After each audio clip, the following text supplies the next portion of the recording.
بسم الله الرحمن الرحيم. الحمد لله رب العالمين، والصلاة والسلام على أشرف المرسلين سيدنا ونبينا ومولانا محمد صلوات الله تبارك وتعالى عليه وعلى آله وصحابته أجمعين. السلام عليكم يا الأخوة. بالمو لك هلك النووي لك النوصون لك النوسترا لما نقول من كنا جاء لما أدير النوم an bɛ siran fɛn min ala m'an kisira ma, an ka ɲini fɛn ɲuman ala m'a dira an n'aw ma. Ya rabbi, jɔn kisilenw ala m'an faral'u kan. Silamɛya baara kɛcogo ɲuman ala ma o nɔgɔyara an n'aw ye. Alakira hɔrɔma kosɔn Kuran al-azim sallallahu ala sayyidina Muhammad wa sallim. Sayyidina Abubakar ni alakira Baitul Muqaddasi mankutu fɔli ko la tuma min sanayɛlɛn su yadɔ kabako caman kɛra a kɔnɔ. An b'a a lase k'a fɔ aw ye fo ka taa se a dan na, bari kabako caman de kɛra alakira ye. An b'u tugu ɲɔgɔn na. An bɛ tila sanayɛlɛn na sisan, an bɛ kaloden cira ye cogo min, n bɛ tila k'o fana ɲɛfɔ aw ye. Kalo cira alakira ye cogo min sallallahu alaihi wasallam, n bɛ tila an bɛ kuma o kan. Nka sani an ka so masa, diɲɛ fɛn o fɛn n'ala kɛlɛ silamɛkɛ ye ko ala y'a kɛ walima kira y'a kɛ, mun b'i ka limaniya sabati, i bɛ Sayyidina Abubakar de ladege. Sayyidina Abubakar ko alakira ma tuma min ni magankaw taara fɔ Sayyidina Abubakar sigilen, o ko i terikɛ nalen bɛ ni kuma kura ye. Ko an nana ni kuma kura ye, ko an nana ni kuma kura jumɛn ye?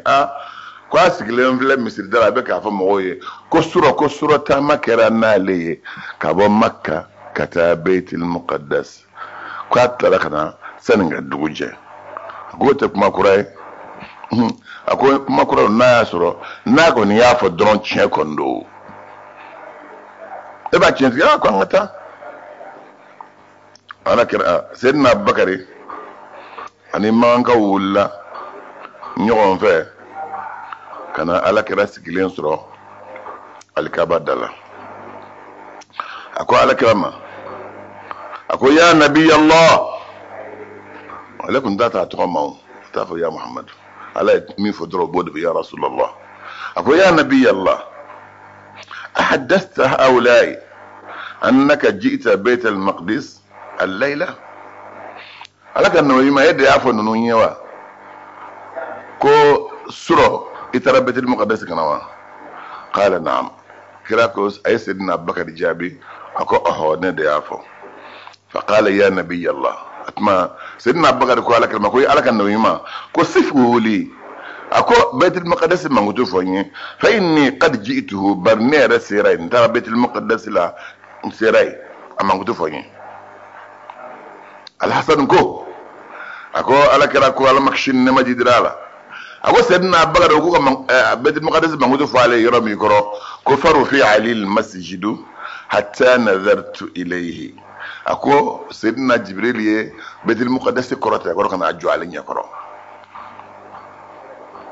A y'a jɔ ale ɲɛkɔrɔ komi n'i sigilen bɛ misari la, i bɛ télé kɛrɛfɛ, i ye télé mɛnɛ, n'i ye télé mɛnɛ yɔrɔ min ka jan, u nana magan jɔ i ɲɛkɔrɔ kɔrɔ, bɛ ka seli, kameratigiw bɛ ka magan fenɛtiriw n'a daw, a sanfɛlaw ani a ɲɛgɛn kɔnɔnaw ni a tawafukɛ yɔrɔw, u bɛ k'o yira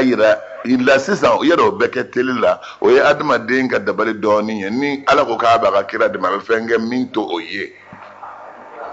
Ko na Baitul Muqaddas jɔ ale ɲɛkɔrɔ, a bɛ ka Baitul Muqaddas filɛ. فجعل رسول الله صلى الله عليه وسلم يصفه لأبي بكر. على كلا ترى أبيك بيت المقدس فو سيدنا أبو بكر نايم منقطع من فو سيدنا أبو بكر كندو صدقت أشهد أنك رسول الله. روك يكني فو مش شريعة كفاية على كتشدين.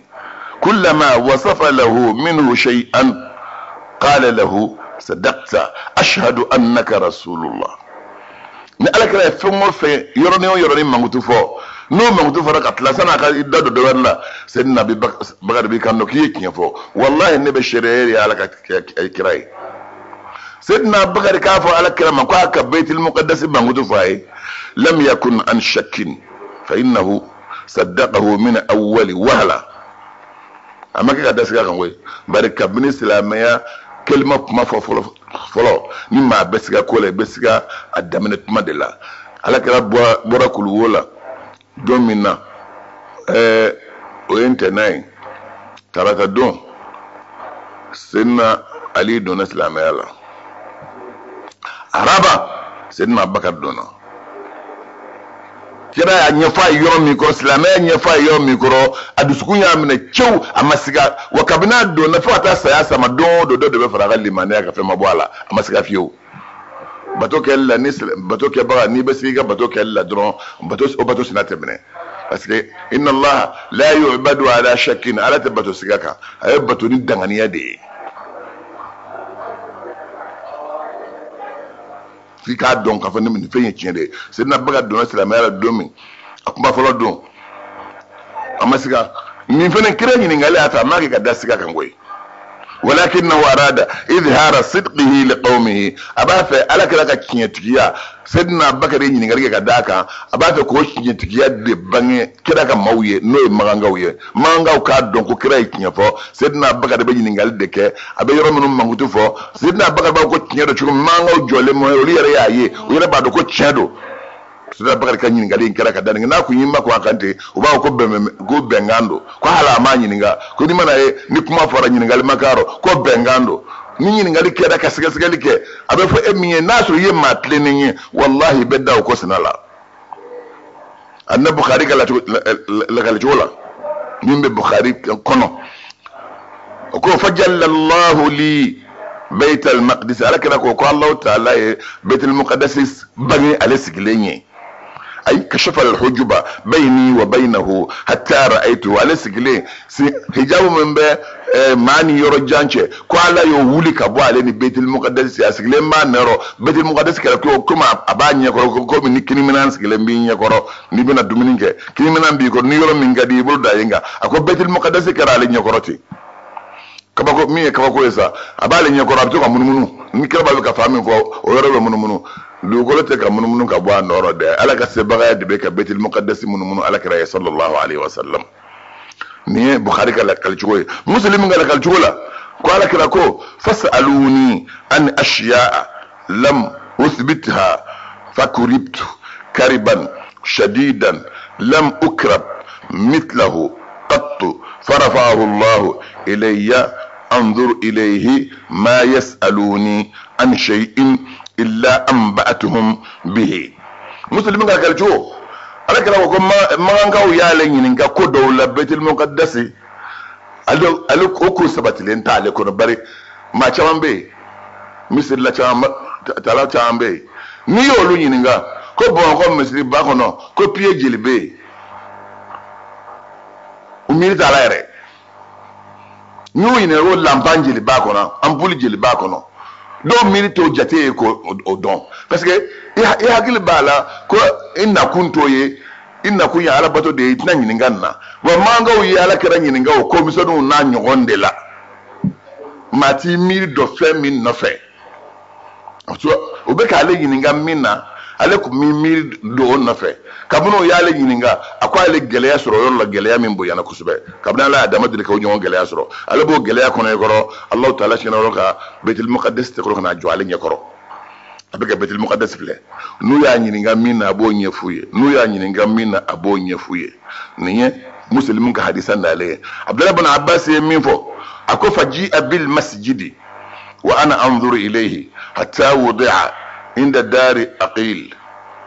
فنعته وأنا أنظر إليه وهذا أبلغ في المعجزة. أكو ما قو أبلا بن عباس يمين فو أكو بنا لين قال لهم منجة ونحن بيت المقدس كان أجوالين يكره وبيت المقدس ناتي سيدنا علي بالمك من نوك أقيلي وكدو بيت المقدس ناسكيه على نيبالا أبيك عفله n'u y'a ɲininka min na a b'o kibaruya lase n'u y'a ɲininka min na a b'o kibaruya lase alamo kira o kira tɛmɛna ni mujiza kɛri ye ni min filɛ ablagu fil mujiza nin de mujiza ka bon ka tɛmɛ lakali cogo k'i de ka bɔ a bɛɛ ye wala istihalata fi akana k'i bolo o kana bonyi ma akana kɛ ngalon yɔrɔ o kana k'i bolo comme fɛn min tɛ se ka kɛ faqad uhdira arshu balqisa bi tarfati aynin n'o ko bɛ bonyi yɔrɔ nabillahi Suleiman mako dɔra balqisa ka nɛgɛli la tuma min nɛgɛli hududa de ye nɛgɛli mankutu fɔ nabillahi Suleimana ye hududa ye kɔnɔ de ye ala ye kɔnɔ in kolo nabillahi Suleimana ye a ye kɔnɔ ci ni lɛtiri ye ka taa di masakɛ muso ma n'o ye Balqisa ye tuma min na ni a nana n'a y'a ka fɛn fɔ a ka ci lase tuma min ka tila a ye nɛgɛli in kofɔ nabillahi Suleimana ye min kɛ nɛgɛli nege donna nabillahi Suleimana la jinɛ kafiru bɛ yen u bɛ nabillahi Suleimana ka yamaru kɔnɔ a ye olu ni adamadenw bɛɛ fara ɲɔgɔn kan a ko Balqisa ka nɛgɛli min kofɔlen filɛ nɛgɛli nege bɛ ne la jeni bɛ se ka na ni nɛgɛli in ye sani Balqisa ka bɔ a ka yɔrɔ kana a wulila k'a bɛna sani a kana ka nɛgɛli sɔrɔ a ɲɛ yan ko jeni bɛ se k'o kɛ jinɛ kafiri bɛ yen fangaba b'a la ni jinɛ min n'a fanga bonyana u b'a fɔ ko ifrit o ifrit ko ana atika bihi qabla an taquma min maqabika wa inni alayhi laqawiyyun aminun a ko ne bɛ se ka sɛsi in ta nɛgɛli in ta ka na n'a ye ka n'a d'i ma n bɛ s'a kɔrɔ o tɛmɛnen kɔ jama minnu ni sanu min b'a la danaya maa ye ɲɛ tɛ fɛn t'a la a tali fanga bɛn na nabillahi Suleimana ko ne bɛ fɛn fɛn min ka teli ka tɛmɛ 8h ni midi cɛ kan parce que e ta ye ka bɔ 8h la ka taa midi la ne bɛ fɛn fɛn min ka teli ka tɛmɛ o kan wa qala alladhi indahu ilmun min alkitabi maa min bɛ yen na ala ye kitabu dɔɔnin d'a ma a bɛ ala bato a bɛ siran ala ɲɛ Allahu ta'ala ye gundo d'a ma kitabu kɔnɔ a bɛ ala wele sisan n'o gundo ye a bɛ ala wele fɛn min na a bɛ kɛ sisan o dɔ bɛ yen dɔnnibaga don n'o ye Asib bin Barkiya ye a ko ana atika bihi qabla an yartadda ilayka tarfuka a ko i ye min fɔ ne bɛ se ka na ni nɛgɛli in ye i ɲɛ kɔrɔta sani k'i kunkolo jigin mina n'a ye ne bɛ se ka na n'a ye o furancɛ kɔnɔ a ko n b'o de fɛ o yɔrɔ bɛɛ ala ka jɔn in wulila ka taa seli ta ka arakan 2 seli a nana sigi min a ko nabillahi Suleimana k'a ka kunkolo kɔrɔta a y'i kunkolo kɔrɔta a ye Allahu ta'ala wele de ala tɔgɔba ye bismillahi al-azam ala tɔgɔba bɛ o a ye ala wele n'o ye yɔrɔ min kɔrɔ a ko nin k'a kunkolo jigin a kunkolo jigintɔ ni nɛgɛli bɔli dugukolo jukɔrɔ ka sigi a ɲɛkɔrɔ bɛɛ kɛra kelen ye a ye nɛgɛli sigilen min kan ko hada min fadli rabbi liyabluwaniya a ko nin ye ne ma ka samantiya dɔ de la a ko ala ye nin kɛ a b'a fɛ k'an jarabi de a shukuru yala n bɛ se ka barika d'a ye am akfurun bɛ kafiriya nabillahi Suleimana yen fɔ ala ka jɔn ye nati bon ka Baitul Muqaddas ta kana n'a ye ka n'o jɔ ala kɛra ɲɛkundilanna Madina kɔnɔ o de mujiza dafalen don an limaniyalen bɛ n'o ye komi Seydina Abubakar limaniya ni ala kɛra ka sanayɛlɛ ye cogo min a n'a ka mankutuli ye cogo min wa min fɔra an fɛnɛ an limaniyalen bɛ n'o ye silamɛkɛ ka limanani nin ye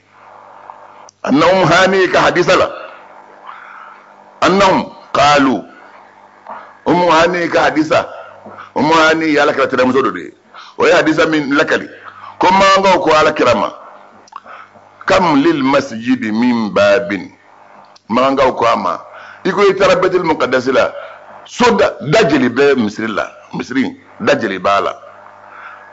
qala walam akun adattuha ala kɛra ko ale kuma da ninnu dan ale donna nka da hakɛ min ma ale kuma dan qala faj'altu anzuru ilayhi ale ɲininkali daminɛ o fɛ yɔrɔ min kɔrɔ ala ye Baitul Muqaddas na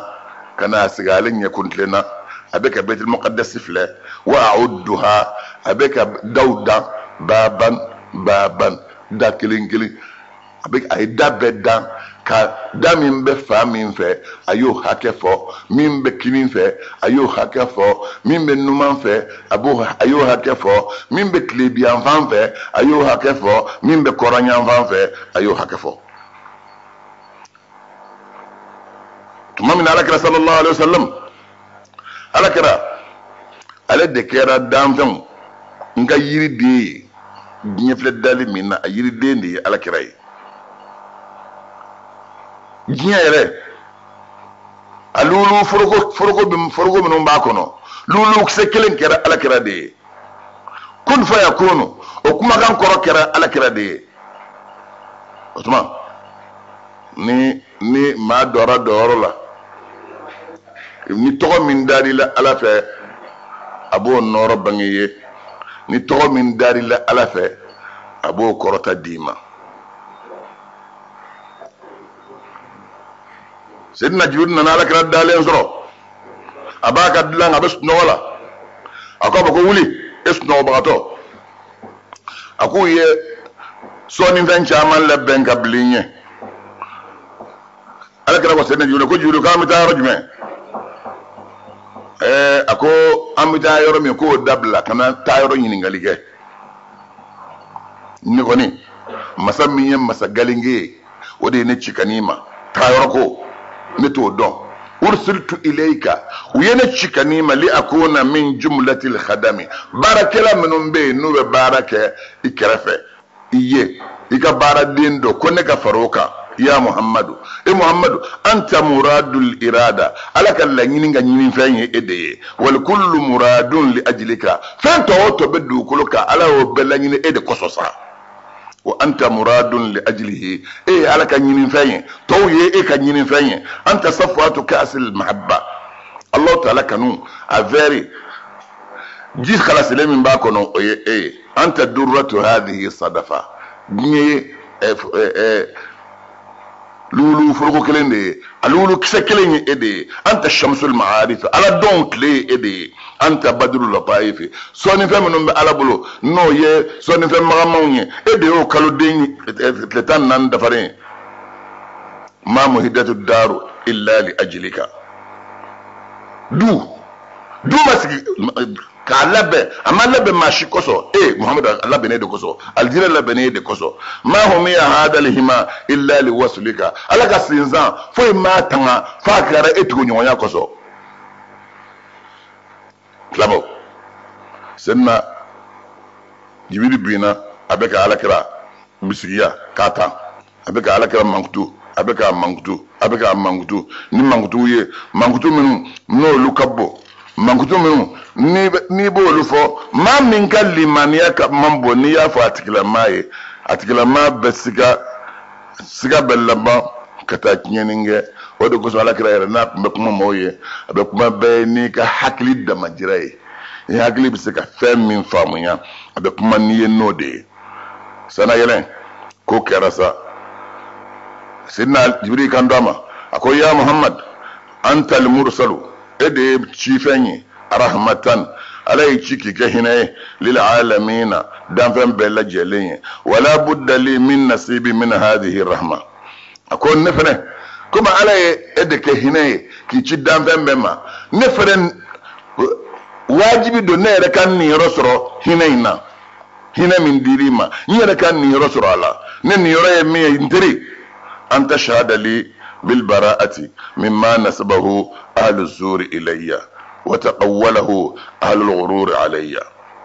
زعموا أني أصاب من لا مثيل له وأهيت بمن لا كيفية له نبعني في إكشريني كافوني لجياليندو كبفما سيرجو يا دونغو يندم بكتامما ويمين دم بس كرانما ويكما ma negelew nye kuma min fɔ ka danna ko Allah ta'ala ka hɛrɛ bɛ yɔrɔ yɔrɔ ko ne b'o bɛɛ kalama ko dɔɔni o dɔɔni bɛ ala bolo ko ne kelen bɛ ka lamɛlikɛli kɛ n'o ye masa min kɛcogo tɛ masa min na maa tɛ cogo dɔ min na ya Muhammad masa min dan tɛ masa min ka jaati la maa se ka masa min mankutu dan o ala mako bɛ don ne la cogo di walima a bɛ se ka don dan ne kun cogo di Arhamanu de ye ala tɔgɔ ye k'a fɔ a y'a ka masaya dɛgɛ larusi kan o y'a mankutu ye a tɔgɔ n'a mankutu tugulen bɛ ɲɔgɔn na fɛn min na ma to cogo do ala o bi se ka tugune la cogo di femi na tugule o bi se ka fara ka bol la cogo di wallahi wa izzati muhammad yankale ala ka bonyala lastu bil qarib minhu waslan ne mansuru ala la surnyala de wala bil ba'id minhu faslan man ja allah ta'ala la kafo nyoro ka jara ni tige ka yoro jiya o fenete wala bil mutiq lahu hamlan مسك على كلمة كلمة ساكرة كوتا أوجدني منه رحمة وفضلا أكو نكون نتاي مية هنا دي نلا سرو كابو على يرو سمانتيا دي نلا سرو نما وينتو بكو جبريل ولو ما حقني لكان حقا منه وعدلا هل نارك يني تسيك أبوي أكوني تشين على بلو أكوني تلين يا بلو ألا أكو يا محمد ألا كسي بغايا o doni ta baga de ne aka kiri doni ka ta ka kiraw ma o ta baga ne atuma ala ka ambe sabama ala ka labango nyumanda nawma ala ka labango nyumanda ma sayyidina jibril min fo la rushu fene fo ko kura la rushu ko ako ya muhammad ete shere ne ka fone la jele me sere jugu ya dunga o ye min dambe ne ma o ye ma nega no ye kuma min fo kana ne ma ko ala sera ka kone kono ko ne kelbe kala mene kelike ni masa min ni kechukote minna ya muhammadu ko dande masa min ka jatila masa min nangutu masika danga damadon o ala mako bi se ka donner ne la ruchida chukodi o mo bi se ka tane ko chukodi ne aramanu de ya toye bo lisiwawu ya mangutu ye ala mangutu o tukule ma jatila chukodi mando sa ne ala bi se ka tukunyo ya ne walma na bi se ka bonla nka la ka bonyala ne mansuro ala la ni sigi ka suru nyaye manjala ni tikanyo ya ka jenyaye wanti sa ala doni ngoro hina de ne soro dron ka bo ala yoro adu samantia mawyen dambe katoma na ala kuyene la rushire tuze ka boy o kunye chen abulo o kunye tlene yae ako muhammad ala ka se baga doni tabaga de ne aka kiru tabaga dron barake baga dron de ne ayeni foyoro mikro ala kala la hala na ya jabi ako ayu al arsh illa rushi ilayka anni ana mashghul anka ako ejorle meni reni refene jorle meni kodoye fala tukaddir alayya safwati nebenga misojia mingonobe kada kuma blo sengoro ni benga misojia jidurundumulo wala tushawish alayya khalwati nkele mbekele nasigi minna not mi yali mulka tiba jabaka kana nyara min doma fama aarahu sallallahu alayhi wa sallam min tarfan ولا أقرأه من مستور ما أوهي إليه حرفا والله الله تعالى أيه إنما من دي على كلامه أفلل كلين فلك onyekse kilin da la rushika wote manengo ala wayi minun kama kadoni min dama ala kirama harafu kilin kor yalike la rushi wa ma ke se najibul fanay beni do ro doslamo okilay sallallahu alaihi wasallam al-makshin ne majidama sana yele sanin ka ta se otebenima mangaw mamini ala kena na uye nyon fara nyanka nin dine kura min damine tofle na ambese ka dine kuren na mbese ka kumbe ni kumbe chogo minye ango ke dine kuren na mbese ka bali charni na chogo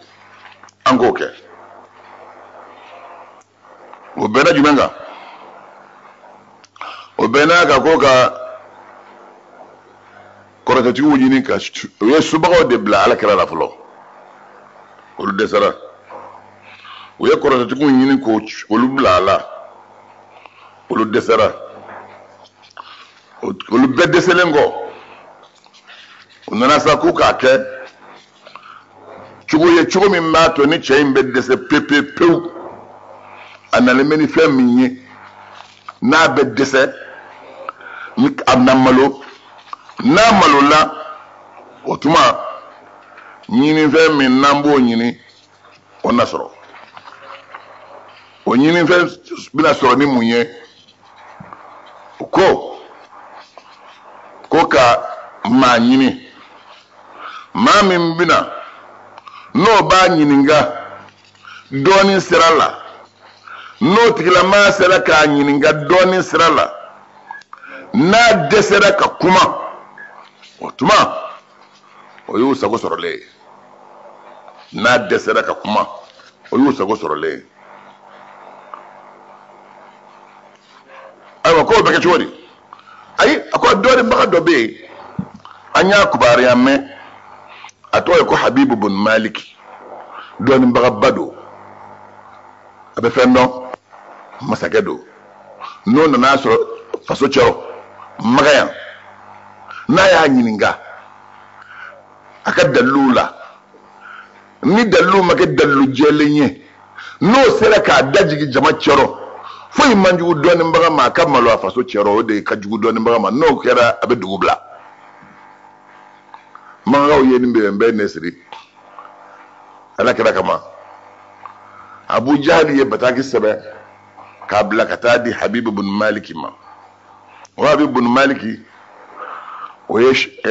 jahiliya tile tuma min na ni silamɛya mana o wagatiw masakɛ dɔw don parce que o wagati ni jamakulu minnu farala ɲɔgɔn kan dugu minnu na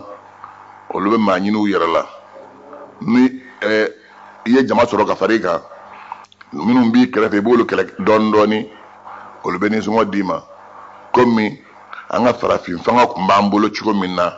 nin fɛnɛ nana o ɲɔgɔn wagati y'a sɔrɔ silamɛya mana fɔlɔ ale habibu bun maliki u ko b'ale de tɔgɔ wele ko kurɛsiw ka yiri feere kasa duman abijali ye lɛtiri sɛbɛn ka taa ma lɛtiri sera a ma min kɛ a ko a y'a ka jama fara ɲɔgɔn kan a ko magankaw ye ci bila n ma ko kamalen dɔ bɔlen b'u fɛ yen a nalen bɛ ni diinɛ kura ye k'a bɛ ka kuma caman fɔ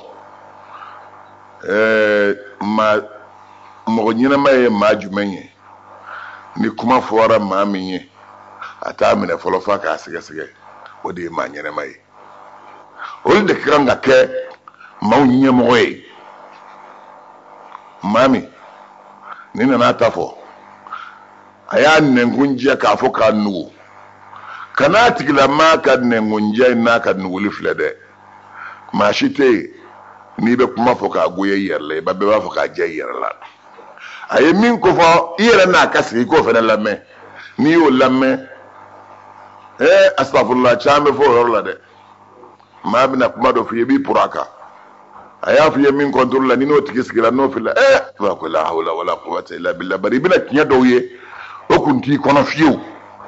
a bɛ kɛra o ɲɔgɔn hakilima de ye wa diinɛ silamɛya diinɛ hakilimaw n'olu donna la olu bɛ to a rɔ silamɛya diinɛ ni hakilintan donna la o bɛ bɔ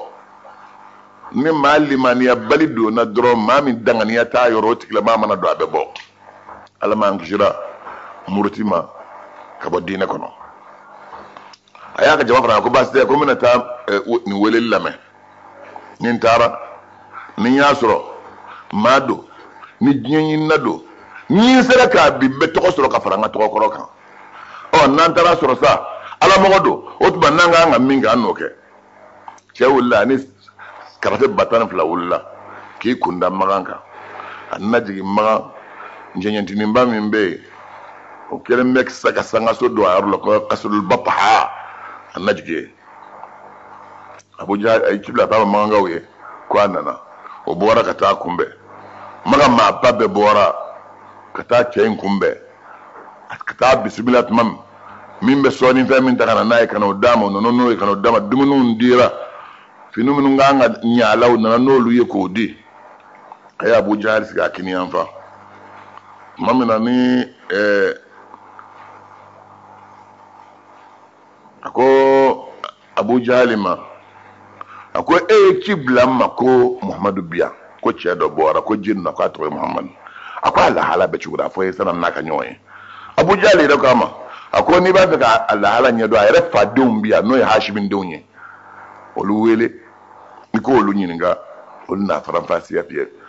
silamɛ an bɛna kabako de fɔ aw ye koyi parce que kabako tɛ na f'a k'a sɔrɔ koba dɔ b'a kuma de b'a ɲɛfɛ ala tɛ ko basi kɛ gansan f'a k'a sɔrɔ ko dɔ de b'a ɲɛ o fɔlen Habibu bin Malik ko Hashimi denw ma a sɔrɔ bɛɛ kɛnɛ kan a k'u ma ko ayiwa aw dun bɛ mun fɔ Muhamadu la ayiwa k'a ma anw b'a dɔn kabini a denmisɛn ma munzu na'umati adfarihi kabini a sɔni fara magaman tuma yɔrɔ u b'a fɔ maa denmisɛn ma de ma ko na'umatul adfar sɔni fara magaman tuma ka sɔrɔ sɔni fara ma giriya kabini a denmisɛn ma an y'a dɔn bil amana ni danaya de ye wa sidqi ani tiɲɛ fɔ n'i ye dɔrɔmɛ kelen kalifa la i bɛna sɔrɔ yen tama kelen i b'a kalifa la denmisɛnninw tun b'u ka tamaw dogo faw n'u baw la u bɛna kalifa la n'i ma na don i bɛna sɔrɔ yen n'i y'i ka wari d'a ma mɔnɛ ten n'i ye wari d'a ma a tɛ i ka wari falen maa si ye wari falen ne mana ni maa min na taa i ka t'i ka wari falen ɲini fɛn tɛ n bolo yan i mana ye i y'a falen i bin n'a faleni na wali ta in dunni de b'i kɔnɔ e dun bɛ to i b'a fɔ k'i bɛ dɔɔnin ta ko n bɛna bila a nɔrɔ a bɛ caya i ma maa caman bɛ yen o kan bɛ coro ka n'olu kɛ janbantiw ye a sababu bɛ sɔrɔ dɔgɔdɔgɔnin dun de fɛ ala m'an kisira k'an tanga ka bɔ danaya tiɲɛni ma ala ko inna allaha ya'murukum an tuwaddul amanati ila ahliha ala ba aw yamara ka danaya da a tigiw ma tuma min na kira yɛrɛ fadenmaw de bɛ ka kira mankutu fɔ tan o ko tuma min ne ala kira si nana se san 40 ma ko a nana ja'ala yasubbu alihatana a tora sa a bɛ ka an ka jow neni wa yuzhiru diinan ghayra diini abaina a nana ni diinɛ kura yɛrɛ k'o da kɛnɛ kan min t'an fa fɔlɔw ka diinɛw ye habibu ko a ma a k'u ma a ko a ye taa ko Muhamadu kana sisan ko ne ko ten n'a sɔnna ka na o don n'a ma sɔn n bɛ garidiw d'a kan a k'a cɛ ka na hali a sen kana da dugu ma ale t'a dɔn parce que a n'a ma ɲɔgɔn ye fɔlɔ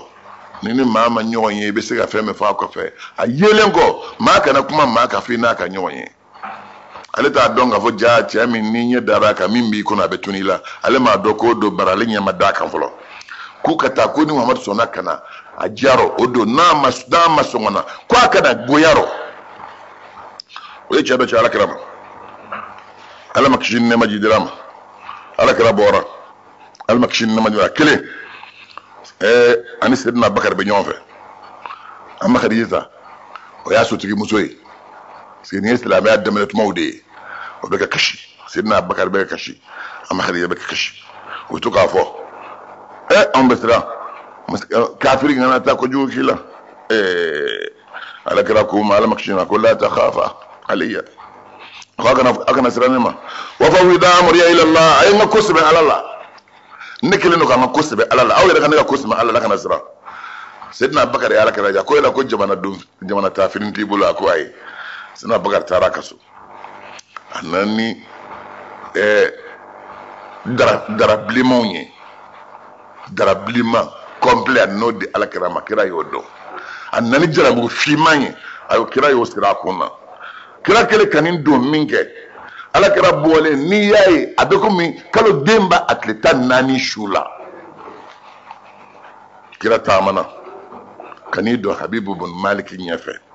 Abubakar b'a kini yanfan tuma min ne Habibu bin Malik n'a ɲɛ cura ala kira kan a girinna ka wuli k'i jɔ yarɔ masakɛw tɛ wuli maa ye o b'i sigi de fɛ ka na ka n'i biri k'ale fɔ o de ye masakɛw sɔn ye nka sa ale ɲɛ dara ala kira ka min kɛ a girinna ka wuli k'i jɔ ikrama lin nabiyyi sallallahu alaihi wasallam a wulila k'i jɔ ala kira bonya kosɔn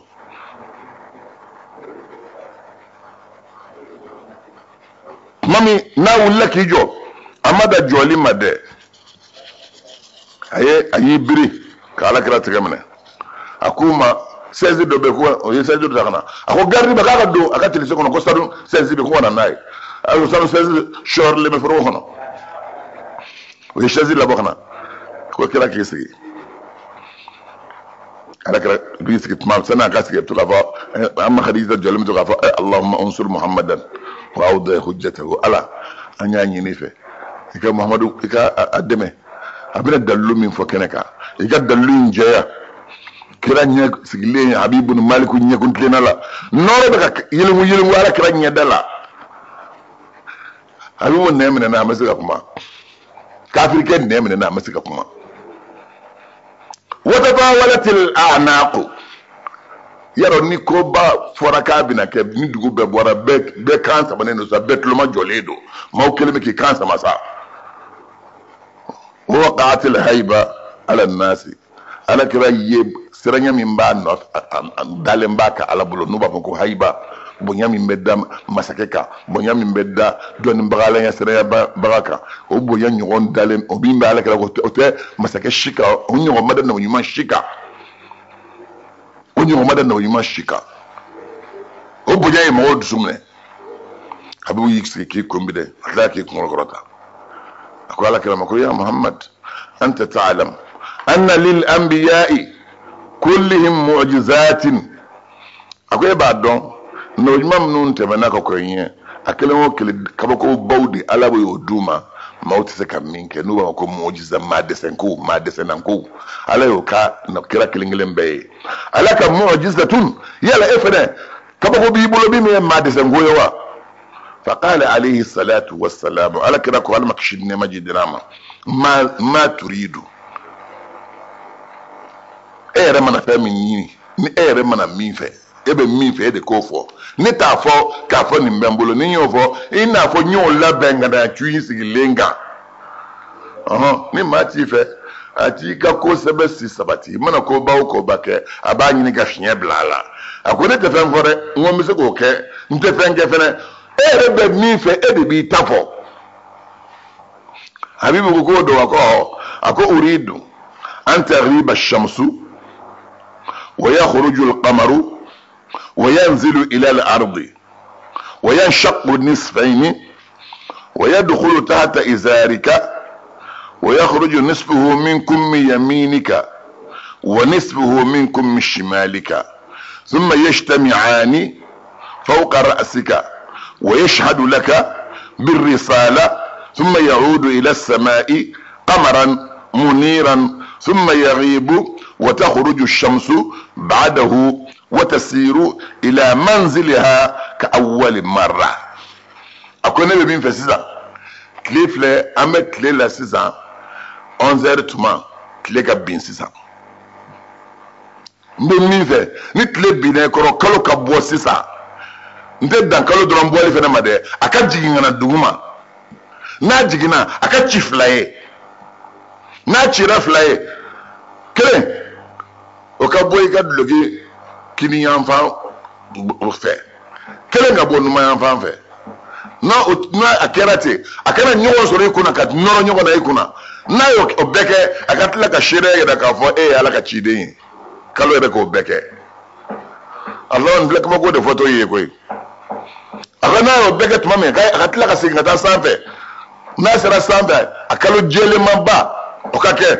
na sera akatunu tlega bo ni tle bora tlega ka tama damne kuma akume yoro kromi na kana damne ka tabi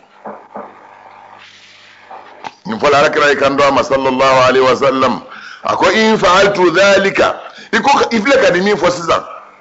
no ye afotle akabi kakalo wele okada na kalo wele akaji na jigina ka chiflaye kelenga mo ngadlo yikini mulo fe kelenga no ye kiri anfai kelenga bonu ma anfai mulo fe ukana nyongo soro sanfe nkuna kafara nyonga akatla ka sheria sabatinye akasi ngata samba akalo jeli lama akatla ka bi tlega bon ninyo beke atu minu bi yale belli mananiwa qala na'am habibu ko niyo ke nebel limaniya bi shart ngala shart bi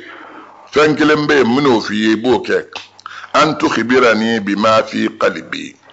fami men gono betla ko de fene fonye fendo bene kono e betla ka fo ko ni ne bi kono ibo fone fonye ka daka ni yeni ko ba fla kenye abana fa wasaba abu jahl ilayhi wa rabba abu jahl sigilen kunna garba suraka wuli kana habib ibn malik bulo korota ka bulo yigi comme ni dunu fola be dunu fola ni dongala bora nyeta nji do be bo ka flo kuna na dunu fola bolo korota ni dunu fola bolo korota otmo yi farale je tare kaza ka abeje ka ala kuta ika herebe mina emi dunu fola bolo korota ika herebe mina dunu fola ka tubi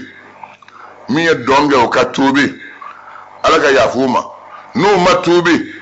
no saraka suru matubi al qiyama do bina ni dunu nye al janama dala bina dunu fo ni dunu fo la dunu fo ba dongala ka wuli ka donke e nyeta njimi ya bulu korota obi wuli ki kana bulu korota Abu Jali yo nyogon de ka da wuli ale de na awulla ka ma de bulu korota ma min ba fekka naga shiri ko la se ala ka nawi mamma ma min ba fekka to kiyen se ala ka nawi mamma ma min ba fekka majigin se ala ka nawi mamma ale girna ko tikala ma de bulu korota baro de ka dale ay ti bulu korota o bulu korota kele to mamina ka tla akwa mokiye ako ngudi ge ye barany mange ima foi ke min chengani ka tmeninga ye ko bo ka saada naw ora balakare bora ala makshin ne majidama abora mo chero kulu min be man karaf al kaaba ya karaf wa go abi qubaysi kulu akulu be mo go me yala kanso o kulu ala kara yalla kulunga ayara kan flaseli ayara kan flaseli minga wulla ki joki bulo korota be ka ala wele abeka ala wele ko senna jiwru jigina al makshin ne majidama aji doni malika batan flan na nyon fe akilingele be tamaba akilingele me bolo anni kando ala kirama ako assalamu alayka ya rasul allah inna allah huwa as-salam yuqri'uka as-salama wa yaqulu حبيبي لا تخف ولا تحزن وانا معك حيث ما كنت قد ثبت في علمي وجرى قضائي في الازل ما سأل حبيب عنه اليوم فاذهب اليهم وبلغ الحجة واوضع شأنك وبين رسالتك واعلم ان الله تعالى قد سخر لك الشمس والقمر والليل والنهار وأن لي حبيب بن مالك بنتا سطيحة يعني ساقطة على قفاها ما لها يدان ولا رجلان ولا عينان فأخبره أن الله تعالى رد عليها يديها ورجليها وعينيها. سيدة جبريل على كلامه أكون مسام من تقويكو السلام وكوكو أكفولي فيه ko ka fiye ko terike di ye ki kana sire kana joro ko ale bi ne fe mena ke yoro ale ala bi no fe akwa sabatira ale ka doni ngono ale ka letike bullan nay kalmu ya seben ka ja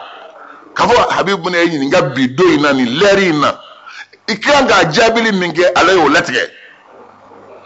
akwa ji ka habibu sigare ta kafiru sigare dallu min buy bulika la summa ikika konye yira wala keneka ikika kiraya banguye ika do ala ko ka fiye ayet le kolo ko du ika ya mar kono sisa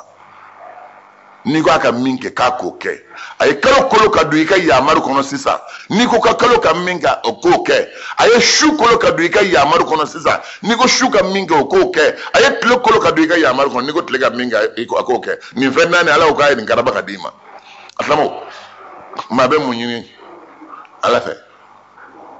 i mago be mina ko ki no so la nyere ni ndio million ni milliards moralité joni ala chew ala ka jonyuma mi mago be mina dron ako dima oda to ala kala bana sanuna akata ma no fa bana warla akata ma no fe baro chama be adama denya dade ngasa ni mago be domina nabo dima abetla ka turila ati kelefe i miri be jigi allah taala ko ala wele parce que ala yere sawke masade jonyima mbode do be sran sanga ni wakati be ala ni fednani kolo ala kray shu tle kalo bode kono ni mawba noroy tle o tle falay yele me bo ngasa tle de fene be kalo be ngasa shu ni tle fene be oni nun tekele na ala ja ambe do tle la kaso tle babo ambe do shu la shu dibila tile tɛ bɔ dibi b'a cogo la yelen min b'a ala b'o kɛ a ko tɛmɛnen ko k'a f'i ye Habib bin Malik denmuso dɔ de b'a bolo denmuso in dannen b'a tɔn kan sen t'a la bolo t'a la ɲɛ t'a la a bɛ komi barakulukutu dalen i n'a fɔ furukukolon dalen den bɛ ten den wolola o cogo la kunkolo b'a la nka ɲɛ t'a la sen t'a fɛ bolo t'a fɛ ala ko k'a f'i ye a fɔ Habibu ye ko ala ta'ala ko k'a ye a den sen fila n'a bolo fila n'a ɲɛ segin a ma parce que cɛ y'o de fɔ a ye ko fɛn ni kalo cira kalo ta baden ko fɛn dɔ bɛ n kɔnɔ i k'o fɔ fɛn min bɛ n kɔnɔ o fɔlɔ bɛ Alakira ye Alakira jiginna sallallahu alaihi wasallam a y'a sɔrɔ dɔ farala nɔɔrɔ kan maa min ye jɛlen dɔ kɔrɔlen ni nɔɔrɔ farala kan ni nisɔndiya farala maa nisɔn duman ka nisɔndiya kan o kɔni ye di kelen ye dila ye a jɛlen bɛ a yɛrɛ nisɔn ka di kɔrɔlen nisɔndiya wɛrɛ farala ka bara a bɛna dalilu min yɛlɛ kɛnɛ kan sisan o bɛ somɔgɔw bɛɛ sama bɔ o bɛ bɛɛ ka somɔgɔw sama bɔ a filɛ anw b'a kalan aw muminu minnu bɛ ka ne lamɛn sisan a cɛman n'a musoman bɛɛ nisɔndiyalen don sisan mun na ko Alahu ta'ala bɛ se ko bɛɛ lajɛlen inna Allaha ala kulli shay'in qadirun mun na ko an bɛ Muhamadu min nɔfɛ ala b'a fɛ ala ma sɔn k'a lamaloya n'o tɛ n'a fɔra k'e ka tile tɛ dɛ kalo tɛ k'e ka dolonin kelen lajigin dɔrɔn ka na dolo kelen k'o ka na i bɛ t'i mɔkɛ su bɛɛ ni i bɛnba bɛɛ su gosi dolonin kelen tɛna se ka jigin nka sa nɔgɔɲuman lamɛn nɔgɔɲuman min ma kɛra a fɛ n'a b'a fɛ n'a ye min fɔ k'a k'o kɛ a b'o k'a ye a lamɛn nin fɔlen Alakira jiginna dɔ farala nɔɔrɔ kan Seydina Jibril bɛ sanfɛ mɛlɛkɛw kɛlen bɛ ka safa dilan sanfɛ kira nan'i jɔ makama Ibrahim nabila Ibrahim bɛ ni tawafu kɛla ye tawafu kɛ i bɛ arakan fila seli yɔrɔ min Alakira nan'i dɔ ye tile bintuma bɛɛ ni ka surunya yɔrɔ bɛɛ faja'alati shamsu a y'i bolo kɔrɔta tile tora a bɛ ka boli vitesse sokɛ bɛ boli min kɛ a b'o de kɛ tile binna dibi donna yɔrɔnin kelen cɛw dibi donnen kalo kun bɔra kalo kun bɔlen min kɛ Alakira y'i bolo kɛ kalo ye k'a wele kalo ni vitesse bɛ ka na fa de na se kira kunna tuma min n'a sera a kunna n'a ye bolokɔniden ye k'a ka na kalo tora a bɛ jigin ka na yalɔ laada kɔrɔ fɛn min ni n'a yɔrɔ ka jan a ka misɛn a bɛ misɛn i ɲɛkɔrɔ n'a bɛ ma don i la a bɛ bonya bon kisatigiw siyasitigiw ye min fɔ kalo ka bɔ di dugukolo ye hakɛ min na o bɛ yen Alakira bɛ dugukolo de kan a bɛ dugu kelen de kɔnɔ nka sa Ala ka kabako maa se hakili don yɔrɔ t'o la o ye kabako de ye dɔrɔn Ala ka kabako ye kabako dɔrɔn de ye dɔrɔn o yɔrɔ bɛɛ kalo bɛ ka jigin a bɛ ka dɔgɔya a bɛ ka jigin a bɛ ka dɔgɔya a bɛ ka jigin a bɛ ka dɔgɔya fo ka na se Alakira kunna a selen kira ye bolo kɛ a ye kalo cira a cira fila ye a na don kira ka fini kɔnɔ kelen bɔra kini fɛ kelen bɔra numan fɛ kalo kunna Alakira ka duloki kɔnɔ fini kɔnɔ silamɛw o tuma kalo de bonya dɔgɔyara wa Alakira b'a cogo la walima Alakira de bonyana ka tɛmɛ kalo n'a fɛ dugukolo bɛɛ kan sa wa kalo sera ka don n'Ala ye adamadenw ɲɛ o don adamadenw ɲɛ la n'o m'o ye wa a mana kɛ cogo cogo kalo mɔgɔw jɔlen bɛ o bɛ k'a lajɛ a kɛra komi dugukolo bɛ wuli nin don yen ne min bɛ k'a lakale yan e min bɛ k'a lamɛn ne fɛ e tɛ ye ne tɛ ye a y'a sɔrɔ an bɛɛ b'an bɛnna la i y'a faamuya a kɛra minnu ɲɛna n'olu y'a fɔ anw ta ye jumɛn ye ni Ala ye fɛn o fɛn fɔ anw dalen b'a la kabini n'a fɔra an ye don min na suratul Baqara kɔnɔ qulu amanna billahi wa ma unzila ilayna wa ma unzila ila Ibrahim وإسماعيل وإسحاق ويعقوب والأسباط وما أوتي موسى وعيسى وما أوتي النبيون من ربهم لا نفرق بين أحد منهم ونحن له مسلمون kabini nin fɔra anw ye don min na wa anw b'o de kan ni ɲinini bɛ silamɛ bɛɛ fɛ bɛɛ k'a fɔ anw limana ni Alahu Taala ye. ala ye fɛn min jigin an ma an limaniyara n'a ye min jiginna nabilahi ibrahima an limaniyara n'o ye min jiginna nabilahi ismail ma an limaniyara n'o ye min jiginna ishaqa ma an limaniyara bɛ n'o ye min jiginna yaquba ma an limaniyara bɛ n'o ye yaquba denw min jiginna ma an limaniyara bɛ n'o ye o ye min di musa ma an limaniyara bɛ n'o ye kitabu min dira isa ma an limaniyara bɛ n'o ye min dira nabi ɲuman tɔw ma ka ko an y'an limaniyara n'a bɛɛ ye wa anw y'an yɛrɛ ko di Alahu Taala ma nin de ye anw taasira ye diinɛ kɔnɔ wa an bɛ nin de kan ni kuranɛ ko tan dɔrɔn an dalen b'a la ne ko kuranɛ ye min fɔ wa an dalen b'a la ko ala kira ko tan dɔrɔn an dalen b'a la ala m'an bɛnna sababu ma tuma min na n'o kɛra kalo nana don kira ka duloki jukɔrɔ a donnen kelen bɔra kini yan fan fɛ ka taa kelen bɔra numan yan fan fɛ o na ɲɔgɔn sɔrɔ a kunna u farala ɲɔgɔn kan ka kalo den kelen ye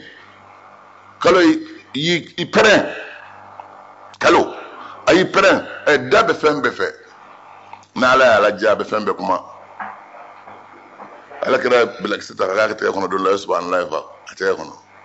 bilakisi b'a ko subhanallah subhanallah subhanallah a y'a kɛ sɛdina a ba ka tɛgɛ kɔnɔ a bɛ ka fɔ subhanallah subhanallah o y'a kɛ min tɔgɔ kɔnɔ fo k'a bɛɛ lakori bilakisi bɛɛ bɛ k'a fɔ ko subhanallah mɔgɔw tulo b'a subhanallah fo k'a na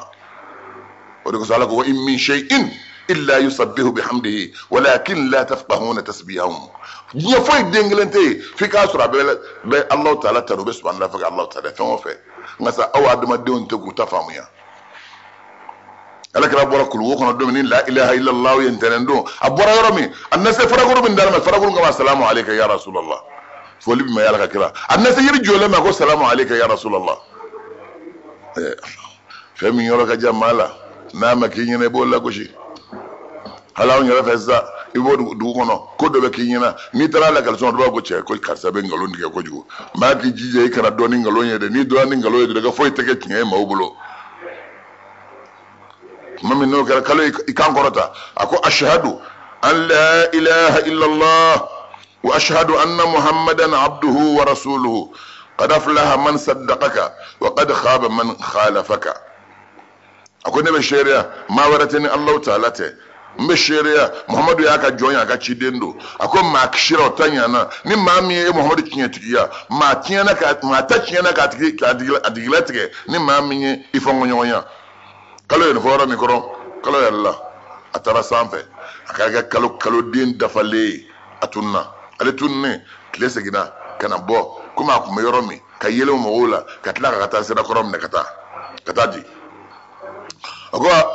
Habibu Maliki y'i sigilen kan don ala kira ma a ko n ye nin ye a ko bakali shart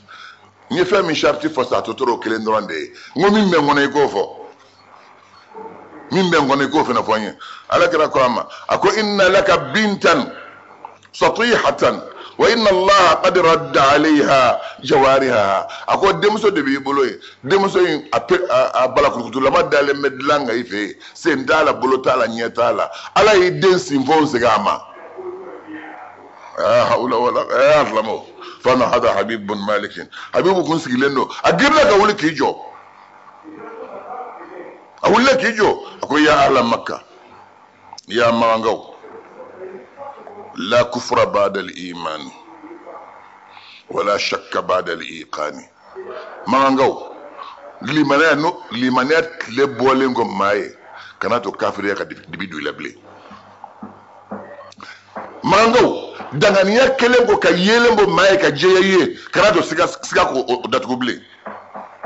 akon yelamu manga o ka don anni kafani Habib bin Maliki ashhadu an la ilaha illa Allah wahdahu la sharika lahu wa ashhadu anna muhammadan abduhu wa rasuluhu ne be shari'a ma walatani Allah ta'ala kelen pe do flanan ta'ala mbo je yaw manga wa be shari'a muhammadu ya ka jonke ya ka cidendo nin kele Habibu sallallahu alaihi wasallam jama kulum me nyom fe o beslamera Abu Jahli kanto Habib bin Maliki ma no ne yi wele kana ikana daga bwandala inna do farama kuma shulika ebisonga min korale zigi ay korale barado de kinyana ibisonga limana noye amado rake kelengo ayo ke elimanera maliko ko korote koni bon kira ta ke korote sa manga wa befle aya soma kundigi wele kana aya fo soma kundigi ko ne ko aya fo soma kundigi ko ne ko kwaka tile file an kuna sisan aka tile bi dɔrɔn ale kana dɔwɛrɛ kɛ dɛ aka tile dɔrɔn bi sisan a y'o fɔ soma kuntigi a ko maa lankolon kafiru maa tununiw jahiliw yɛrɛdɔnbaliw maa b'a fɔ alahu taala ka dalilu jɛlen ma k'o ye kɔrɔtɛ ye ni nin kɛra kɔrɔtɛ ye fɛn jumɛn bɛna kɛ limaniya ye nin kɔfɛ ni maa min ma limaniya ni nin ye i tɛ limaniya ni diɲɛ wɛrɛ fosi ye bilen asilamu ala ye nin kɛ anw ye an ka nabo ɲuman hɔrɔnma la Habibu Maliki seginna a bɛ k'a ka so sɛgɛrɛ a dina mankan bɔra ko masakɛ bɛna dununtigiw bɔra ka taa kunbɛn ni dunun ye dugu kɔfɛ u bɛ ka dunun fɔ ale miiri bɛ min kan min fɔlen b'a ye ko ala kɛra y'a fɔ a ye ko Alahu Taala y'a den sinfɔw segin a ma ale ma den sɔrɔ denmuso kelen in kɔ ale bɛna o ɲagali de b'a la a kɛra a den ni senw ni bolow ye ale kɔrɔtɔlen bɛ ani so nana don kuruba kɔnɔ yɔrɔ min kɔrɔ denmuso dalen tun bɛ etasi sanfɛ de denmuso bɛ ka taama sen na ka jigin k'a kunbɛn denmuso y'a kunbɛn min kɛ denmuso ko faama ayiwa sani i kana min bɛ yan ne bolo yan ashhadu an la ilaha illallah ashhadu anna muhammadan abduhu wa rasuluhu ko nin de bɛ ne bolo yan o yɔrɔ bɛɛ ani den u y'i pɔrɔ ɲɔgɔn kan u ɲɔgɔn sumusumu a ko a ma ko ya bunayyati ya binti n denmuso من أين تعلمت هذه الكلمات أشهد أن لا إله إلا الله أشهد أن محمد رسول الله يا دور جمع قالت دمسو يكان داما أني أتى إلي في المنام رجل أتى إلي في المنام رجل فقال لي إن أباك قد أسلم فإن كنت مسلمة فقد رددنا عليك أعضاءك سالمة فأسلمت في منامي وأصبحت كما تراني يا حبيبي أكون عندي نكما يندون يرجمي أكون سيلمبه مس نغلا جادو نما كانتوس نغلا جين غوما أكون فاسلاميرا ناس ريري بك سلامي أمبي اسم سجيما أكون أشهد أن لا إله إلا الله أشهد أن محمد رسول الله نيا فسكو كنا نيا فسكو كنا منجي نكون نكسر مبلو نينسي نيني دفالي دو بابا ربي فوقع حبيب يبوك يبي ربي ساجدا لله أبقى سجود بي الله تعالى وشاكرا أبقى بركة على لنعمة الإيمان لمانيا من نالا يودام أبقى نعمة بركة الله تعالى وازداد يقينا دفع الله كدنغنيك لمانيا دكغاني بركة دايني ما يوصر دنيا نانا الله هرانيانا ألك لمانيا دا أن أوما وتما دمسنون أوم بأوما أكا لمنين كأكا نو يمم منكتولا إندي أكا نو يمم منكتوية nindi aka ka ko doye a chaman biya mina a chaman fawiye na ala sodama mi kasidi chaman la kana ni ma min ba fi bina anka arju islamique la yanno alquran wal hadith la ni na technicien biya oni so kadi obi kumbe ibe ni be kaseti min fo bad la ye ni kaseti bina abe aresle min ba duma bad la kadima na ala sonama ala kada ka mujiza amba chaman fa mina do di kama rabbana la tuzigh qulubana ba'da idh hadaytana وهب لنا من لدنك رحمة إنك أنت الوهاب ربنا هب لنا من أزواجنا وذرياتنا قرة أعين واجعلنا للمتقين إماما ربنا اتمم لنا نورنا واغفر لنا إنك على كل شيء قدير ربنا آتنا من لدنك رحمة وهيئ لنا من أمرنا رشدا اللهم فرج الهم كاشف الغم مجيب الدعوة المضطرين رحمن الدنيا والآخرة ورحيمهما أنت ترحمنا فارحمنا رحمة تغنينا بها عن رحمة من سواك اللهم أحسن عاقبتنا في الأمور كلها وأجرنا من خزي الدنيا وعذاب الآخرة برحمتك يا أرحم الراحمين يا رب العالمين. سبحان ربك رب العزة عما يصفون وسلام على المرسلين والحمد لله رب العالمين. ايوه عليك دور يران المان بدأ والسلام عليكم ورحمة الله تبارك وتعالى.